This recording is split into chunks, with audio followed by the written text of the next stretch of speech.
What is up? So this is the 2022 Toyota GR86. I got it last year, March of 2023, and funny story about it. So I look into this car, right? And I've been looking at it for a couple of months and whatnot, and I was like, well, what if I just walk into the dealership, this is back in March last year, and ask, hey, how long would it take to get a white one? There's no way I'm going to get a red one. They told me like 2 years. So I leave the dealership, and at the time I had a 2023 Jeep Wrangler Unlimited Sport S, and I get a call the very next morning and they say, hey, someone pulled out of the deal for the exact spec you're looking for, a automatic base in the track bred colorway.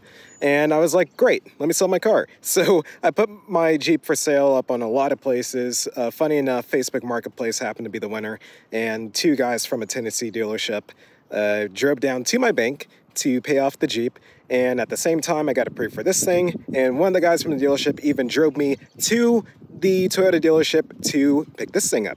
So here we are. All right, so on the exterior, track bred colorway, really like it. I like sports cars in red. And again, got really lucky with the color. You got your low highs and everything. You got your blinkers, you got your daytime running lamps on the bottom. All the vents that you see are functional. So you got your main air intake right there. And then on the side is just really air curtains for aerodynamic reasons. But they are, functional vents. They're not just there for show. You got the base model wheels. So that's like your diamond cut style wheels. The premium has the much larger all black wheels, but I like the way this looks better, personally. Blacked out mirrors. You got your intent up there, gas cap on the right. All LED tail lights, F1 style reverse and reflectors, dual exhaust. And also, this is your backup cam button to open up the trunk. Sensors in the back for reverse automatic braking. And then the sensor for the frontal collision is up here. Call it like Toyota Sight or something. And I just got normal brakes on here. I'm not going to do too much as far as modification goes in this car. I like the way it is. All right, so we're going to go in the interior, check it out. So like I said, base model. So you're basically going to get a lot of faux leather and fabric. And that's really because this is base model. It doesn't have any of the Alcantara bits at all, but you're not really missing anything. Oh. Steering wheel, got your speedometer up there, all digital. Infotainment in the middle, air conditioning controls mainly in this whole area. Automatic right there, but you can shift it all the way back in the drive and then to the sides to do manual shifting. You also get your paddle shifters too. Then your interior lighting right there, how you open up the trunk, how you open up the hood. When you close the door, you got your window controls, you got your mirror controls, AC controls right here, flow rates. You just twist this one to make it go in and out. I got my phone over there I got from Etsy. That's really nice. For the automatic, you get your sports options. I think in the brand new manuals, they'll do it as well. But traction control off, sports snow, and track mode, and another traction control button. This bit right here, if you have the premium model, will have the heated seats right there. Automatic models also have this cup holder.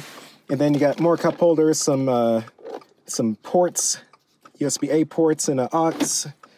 Back seats, which you can fold down to give you more space. You got divots in the roof if you wear helmets, so you don't want to hit your head up against the roof. Vanity mirrors, interior lights, SOS, and other stuff.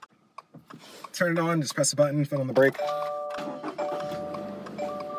Turns on, gives you a little animation, gives you caution stuff, and then it should show up with not only my birthday tomorrow, but Madre's birthday as well.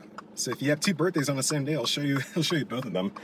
And yeah, I'll show you the reverse. So over to the side, really, really nice backup camera. And then like I said, if you're in drive and you flick it over here, you can get a manual mode. It's weird that it's pulling to go down and pushing to go up. Not what I'm really used to, but yeah, that's what it is. Manual parking brake.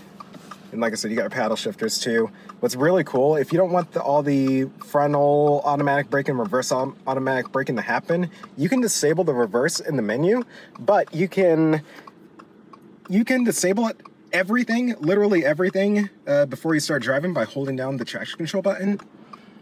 And then it should Yep, it'll change the tach to make it linear. It'll show temperatures, it'll show lap times, it'll show all that fun stuff. So cool bit right there if you just want to drive but not have to worry about automatic or automation in your car. It lets you really just be connected to the car. So as far as driving this thing goes, you get good visibility out the front. Those two fenders raise up really nicely to help you, pinpoint where you are on the road. The mirrors are really nice and large for a sports car, I'd say. And only thing you really got to worry about is your blind spots, of course. I mean, you own a sports car, you know what I'm talking about. But yeah, the rear quarters help a ton with that. Really good. The view at the back is a bit narrow, but like I said, if you just heighten up your awareness, set up your seat, set up your mirrors properly, you'll be able to see a good bit around you and not have to worry too much about, blind spot issues. In the EU or Japan or somewhere, just not in America, at least not for now, they have functional blind spot monitoring, and that's why these blinks are here. So I don't know if they're going to bring that with future years or whatnot, but yeah, overall, pretty nice to drive as far as visibility goes and gives you a lot of confidence, especially with this really nice electric power steering. But compared to, I could compare this closest to an NC Miata hydraulic steering. It's that good. If you've driven an NC Miata or really any Miata with hydraulic steering, it is very close to that level of feel. And that's really nice. And I heard there's new mapping where you can update this steering wheel to get even better feedback as well. So really excited about that. And yeah, y'all, that's the car. I had it for about a year, and, I'm not sure if I'm going to keep it forever, of course, but I know the day I get rid of this, I'm going to be sad. It's a really nice car. It's really fun to drive. And don't worry about power. If you hear people talk about power, don't worry about it. I mean, you're still going to be faster than 90% of people on the road, especially in the twisties. So, yeah, if you're interested in it, just look to see if there's a good deal on one. Don't pay over 50 grand for it. It's not worth that much, but if you can find one for maybe 30s, maybe low 40s, totally go for it. It'll be worth it. It's my only car right now. I do want a car where I can go like off-roading and stuff like that. So I may get a second car, but for right now, as an only car, it satisfies all my needs, really just carrying a business bag in the back, skateboard, and yeah, foldable kayak. But yeah, I'm looking into another Subaru for all that other fun off-road shenanigans. But as a sports car, as a car that you just drive every day, even when it gets a little bit dirty, it's still beautiful, still fun to drive, and I love everything about it. So thanks for watching as always, and more soon.